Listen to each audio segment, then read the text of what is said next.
नमस्कार दोस्तों। साल था 1975 जब प्राइम मिनिस्टर इंदिरा गांधी ने देश भर में इमरजेंसी डिक्लेयर कर दी थी। ये वही समय था जब देश की डेमोक्रेसी को डिक्टेटरशिप में तब्दील कर दिया और अगले 2 सालों के लिए लोगों के फंडामेंटल राइट्स उनसे छीन ले जाते हैं। ढेरों अपोजिशन लीडर्स को जेल में डाल दिया जाता है। इंडियन हिस्ट्री में डेमोक्रेसी के इस इवेंट को एक काला धब्बा माना जाता है।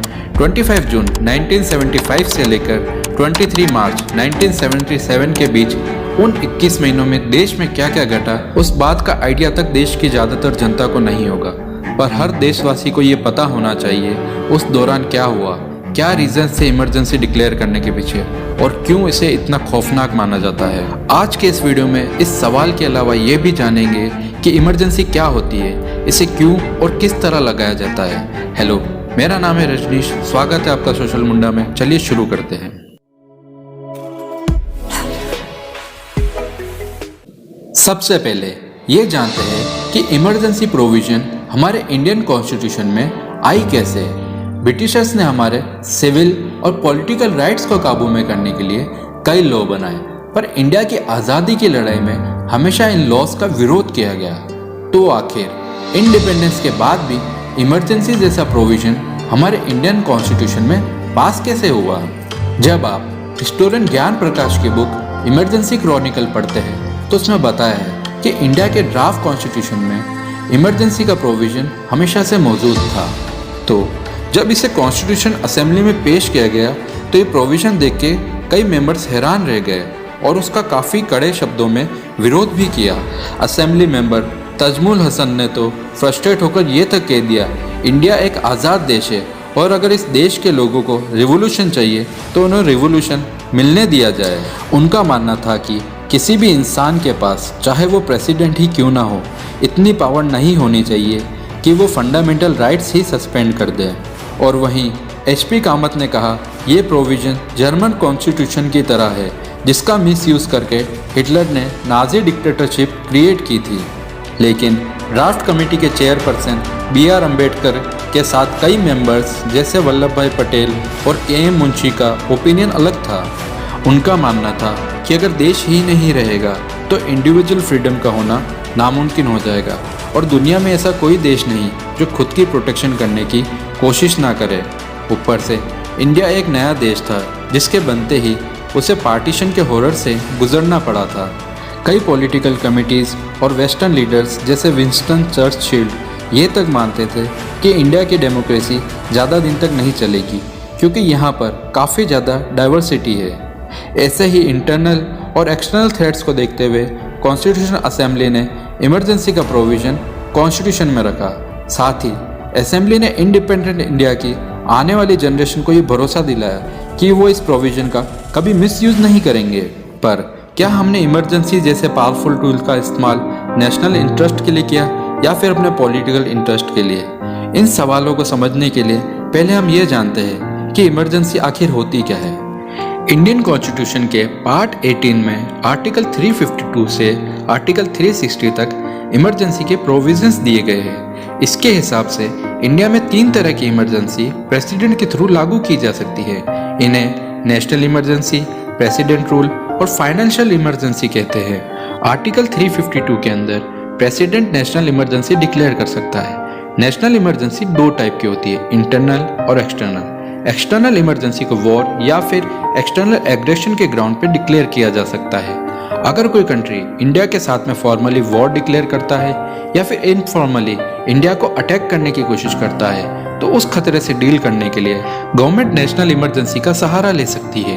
इंटरनल इमरजेंसी को पहले इंटरनल डिस्टर्बेंस के टाइम पे डिक्लेयर किया जा सकता था, लेकिन इंटरनल डिस्टर्बेंस काफ़ी वीक टर्म है और नॉर्मल प्रोटेस्ट को भी इंटरनल डिस्टर्बेंस का नाम दिया जा सकता था। इसलिए साल 1987 में इसे आर्म्ड रिबेलियन से रिप्लेस किया ताकि नेशनल इमरजेंसी सिर्फ तभी पोस्ट की जा सके जब इंडियन गवर्नमेंट को वॉलेंटली ओवरथ्रो करने की कोशिश हो। नेशनल इमरजेंसी को कॉन्स्टिट्यूशन के सबसे पावरफुल प्रोविजंस में से भी एक कहा जाता है क्योंकि इस प्रोविजन में सेंट्रल गवर्नमेंट को ज़्यादा ही पावरफुल हो जाती है और सिर्फ स्टेट गवर्नमेंट ही नहीं बल्कि इंडियन सिटीजन्स भी सेंट्रल गवर्नमेंट के सामने हेल्पलेस हो जाते हैं, क्योंकि नेशनल इमरजेंसी के अंदर article 19 right to freedom and expression automatically suspend हो जाता है। इसके अलावा प्रेसिडेंट चाहे तो और भी फंडामेंटल राइट्स को सस्पेंड कर सकता है, यानी इन राइट्स के वॉल्यूशन के खिलाफ आप कोर्ट नहीं जा सकते। अभी तक इंडिया में 3 बार नेशनल इमरजेंसी को डिक्लेयर किया गया है, जिसमें इंडो चाइना वॉर 1962 और इंडो पाकिस्तान वॉर की वजह से 1971 में एक्सटर्नल इमरजेंसी लगाई गई। फिर इसके बाद 1975 से लेकर 1977 के बीच इंदिरा गांधी की सरकार द्वारा इंटरनल इमरजेंसी लगाई गई, जिसे इंडिया की डेमोक्रेसी का डार्केस्ट पीरियड भी कहा जाता है। इस पीरियड के बारे में जानने से पहले प्रेसिडेंट रूल और फाइनेंशियल रूल को भी समझ लेते हैं। आर्टिकल 356 के अंडर अगर किसी स्टेट में कॉन्स्टिट्यूशन के हिसाब से गवर्नेंस नहीं हो रही है तो गवर्नर के रिकमेंडेशन पे उस स्टेट में प्रेसिडेंट के थ्रू प्रेसिडेंट्स रूल लगाया जा सकता है। इसे failure of constitution machinery in state कहते हैं। प्रेसिडेंट रूल के दौरान स्टेट गवर्नमेंट सस्पेंड और डिसमिस हो जाती है और प्रेसिडेंट उस स्टेट का एग्जीक्यूटिव हेड बन जाता है। साथ ही स्टेट की पूरी एडमिनिस्ट्रेटिव पावर और वर्क यूनियन के हाथ में चली जाती है। पर अगर हाई कोर्ट चाहे तो प्रेसिडेंट रूल के खिलाफ पिटीशन को भी सुन सकता है। इनफैक्ट 2016 में उत्तराखंड हाई कोर्ट ने प्रेसिडेंट रूल को रिजेक्ट कर स्टेट गवर्नमेंट को वापस इंस्टॉल किया था। इंडिया में ऑलमोस्ट हर एक स्टेट में एटलीस्ट एक बार तो प्रेसिडेंट रूल लगाया जा चुका है। इनफैक्ट आज तक 226 टाइम्स प्रेसिडेंट रूल को लगाया जा चुका है। बात करें तो इंदिरा गांधी गवर्नमेंट के अंडर ही इसे 35 टाइम्स लगाया जा चुका है। आर्टिकल 360 के अंदर प्रेसिडेंट फाइनेंशियल इमरजेंसी की घोषणा कर सकते हैं। अगर इंडिया किसी फाइनेंशियल क्राइसिस को फेस कर रहा है तो सेंट्रल गवर्नमेंट स्टेट गवर्नमेंट का बजट कर सकती है या फिर गवर्नमेंट ऑफिशियल्स की सैलरी घटाने की पावर देती है। इंडिया में आज तक फाइनेंशियल इमरजेंसी डिक्लेयर करने की कभी ज़रूरत नहीं पड़ी। आइए अब हम आपको ले चलते हैं पॉलिटिकल सिस्टम के इतिहास के सबसे ज़्यादा कंट्रोवर्शियल दौर में। बात शुरू होती है साल 1971 से, जब श्रीमती इंदिरा गांधी उत्तर प्रदेश के रायबरेली की लोकसभा सीट पर लड़ी और 1,80,000 से ज़्यादा वोटों से जीती। हारने वाले उम्मीदवार संयुक्त समाजवादी पार्टी के राजनारायण थे।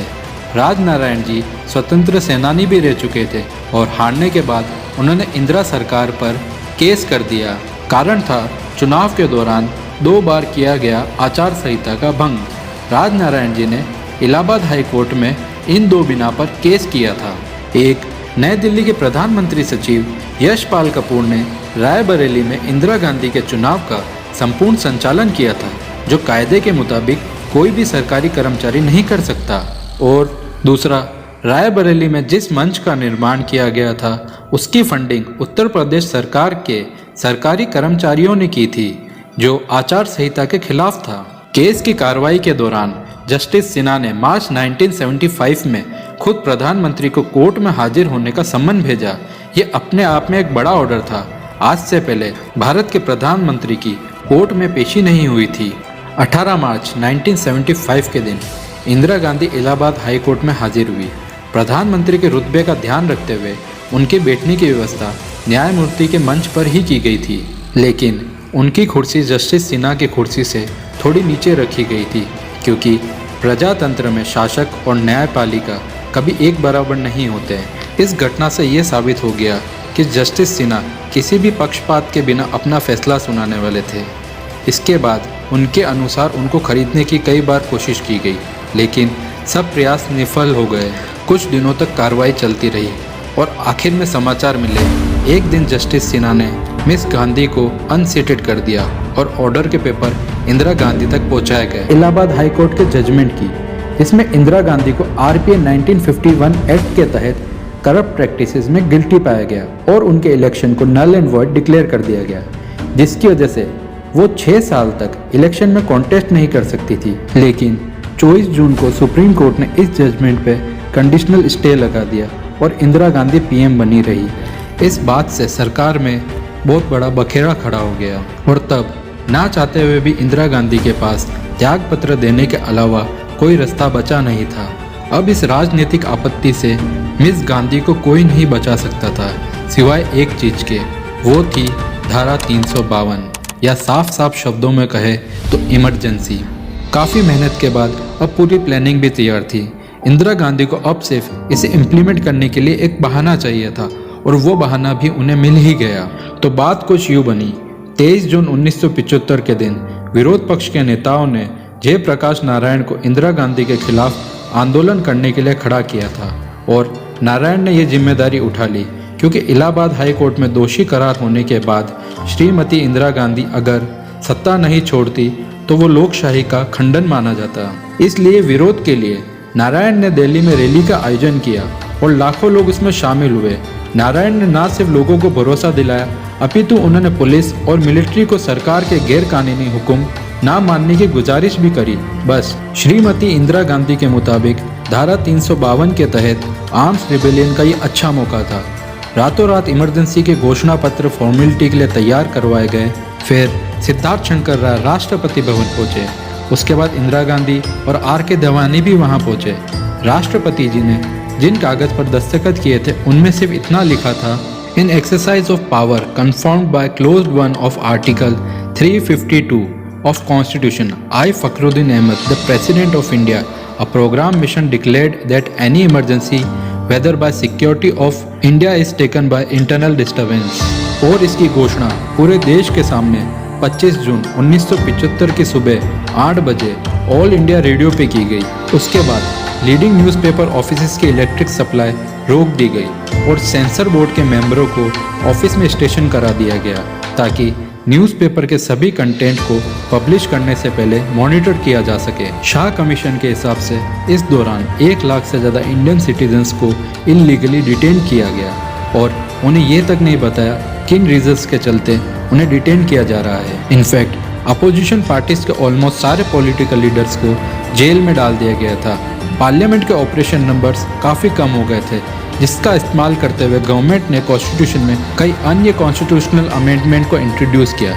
इनमें सबसे ज़्यादा इम्पोर्टेंट और शायद खतरनाक था 42nd कॉन्स्टिट्यूशन अमेंडमेंट, जिसे मिनी कॉन्स्टिट्यूशन भी कहा जाता है। क्रिटिक्स और अपोजिशन लीडर क्लेम करते रहे कि नेशनल इमरजेंसी इंडिया के लिए नहीं बल्कि पीएम इंदिरा गांधी के पॉलिटिकल एम्बिशंस को फुलफिल करने की कोशिश है, पर पावर के चलते सारी आवाज़ों को दबा दिया गया और बाद में नवंबर में सुप्रीम कोर्ट ने हाई कोर्ट के जजमेंट को ओवरटर्न कर दिया और इंदिरा गांधी सारे चार्जेस से बरी हो गई। इस रिपोर्ट की फाइंडिंग्स आपको 12th क्लास की NCERT की पॉलिटिकल साइंस की किताब में भी मिल जाएगी। इसके हिसाब से इमरजेंसी के दौरान प्रेस से उनकी फ्रीडम छीन ली गई, सिटीजन्स के फंडामेंटल राइट्स सस्पेंड कर दिए गए, अपोजिशन लीडर्स को अरेस्ट कर लिया गया या तो फिर जेल में डाल दिया गया और अमेंडमेंट के थ्रू PM इलेक्शन को कोर्ट की ज्यूरिसडिक्शन के बाहर कर दिया गया। यही वजह है कि यह इंडियन डेमोक्रेसी का एक डार्क फेज कहलाता है। अंत में इस इमरजेंसी ने इंडिया के सिटीजन्स को यह भी सिखाया कि डेमोक्रेसी में किसी भी लीडर को देश से बड़ा नहीं मानना चाहिए। नेशनल इंटरेस्ट को तभी प्रोटेक्ट किया जा सकता है जब इंडिया के कॉन्स्टिट्यूशनल इंस्टीट्यूट जैसे parliament, supreme court, election commission और इवन PMO को स्ट्रॉन्ग बनाया जाए, उन पे चेक्स और बैलेंस मेंटेन किया जाए। इसके अलावा किसी भी इंडिविजुअल को सुप्रीम पावर ना दी जाए। ये चीज़ हमारे लिए भी एक सबक है कि डेमोक्रेसी पावरफुल इंस्टीट्यूशन से चलती है, ना कि पावरफुल इंडिविजुअल से। तो दोस्तों आज के वीडियो में बस इतना ही। वीडियो पसंद आया तो उसे लाइक और शेयर करें। साथ में आपके क्या विचार है कमेंट में ज़रूर बताएं। और हाँ, इस चैनल को सब्सक्राइब करना ना भूलें, साथ में नोटिफिकेशन बेल भी दबाएं। तब तक के लिए जय हिंद।